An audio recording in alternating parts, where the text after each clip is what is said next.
So the resignation of Donald Trump's national security advisor has given more ammunition to the already hostile media. Next, and as Emily Sue reports, evidence seems to be the last thing on their radar when it comes to Team Trump these days.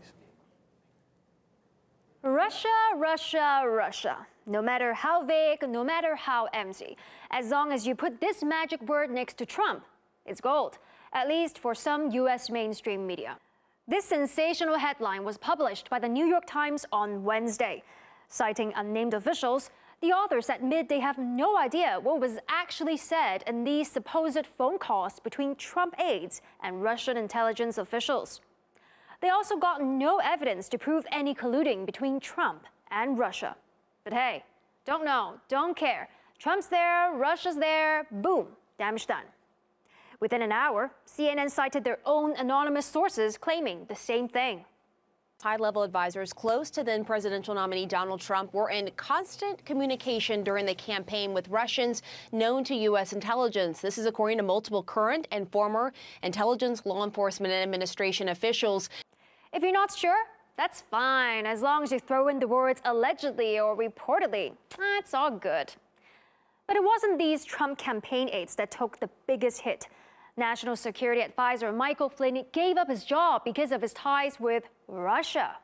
This isn't just sort of a casual violation of the Logan Act. This is sort of a direct and, maybe even treasonous activity. He just decided to call the Russians up one day and say, we're going to have a different view on sanctions. Don't worry about it. Whoa, criminal phone call with Russians. Wait a minute, was that the reason he quit? Whether or not he actually misled the vice president was the issue. And that was ultimately what led to the president asking for and accepting the resignation of General Flynn. That's it, pure and simple. If you think their clarification is enough to stop mainstream media from spinning the Russia mill, think again. People are just repeating this, and they don't know why. They say, Russia, Russia's at it, Russia, Flynn was talking to the Russian ambassador. And without thinking, more people than you can imagine are repeating this sense of sabotage.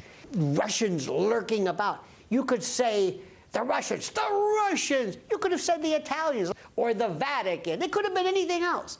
Because there is such a frothing hatred for everything that is Trump. The mainstream media hate him because he is shaking up the status quo.